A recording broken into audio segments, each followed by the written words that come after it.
let it snow and snow. Pehar i Farkaš. Ulica doktora Zorana Kamenkovića, 16, Zrenjanin. Veliki izbor, povoljne cene pehara, figura, plaketa i medalja. Svu našu robu možete naručiti putem maila.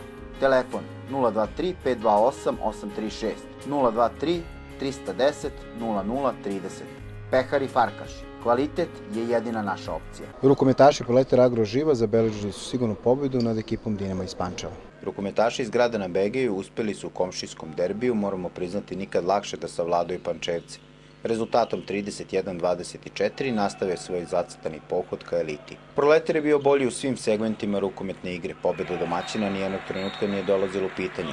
Samo se spekulisalo sa koliko razlike bi trebala ona da bude izražena. Čini nam se da mladi igrači trenera Nebojše Jokića kao da hvataju zalet pred meč odluke i gostovanje u Subotici. Prvi period meča protekao je u nadmoćnosti crveno-belih, koji su za 30 minuta postigli čak 20 golova. Na golu imali sigurnog Ilića, posebno inspirisan bio je raspucani tandem Ognjen Jokić-Lojaničić, koji je u oče bacao gostujuću ekipu. Na odmoru je već bilo 7 razlike za Proleterove bebe, koji su taj deo rešili u svojoj korist rezultatom 20-13 i nagovestili da je ovo još jedna prilika da trener Jokić ukaže šansu mlađim igračima, a oni je koriste na pravi način. Kako se moglo i pretpostaviti, braća Dimitrić bili su veoma korisni za ekipu, a svoj debi u dresu Proletera doživeo je bivši golman Partizana Nikola Džamić, koji se priključio ekipi i dao značajan doprinos pobedi koja je na kraju iznosila Proletar Agro Živ Dinamo Pančevo 31-24.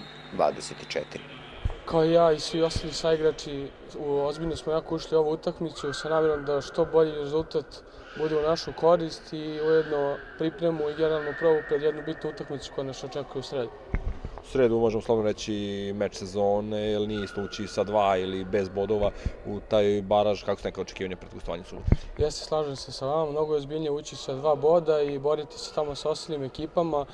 Što se tiče mene i moje ekipe, pristup će biti na maksimalnom nivou, borit ćemo se kao što i uvek radimo i mislim da može biti zavidan rezultat u našu korist. U timu Proletar Agro Živa Džamić imao 3 odbrane i 1 odbranjeni sedmerac. Slobodan Dimitrić je postigao 3 gola, Ognjen Jokić 10, Lojaničić 6, Ilić imao 9 uspešnih odbrana. Doko je postigao 1 gol, a Gaćinović imao 1 uspešnu intervenciju. Filip Jokić postigao 1 gol, Stanko Dimitrić 4, Gojković 2 i Milan Knežević 4 pogotka.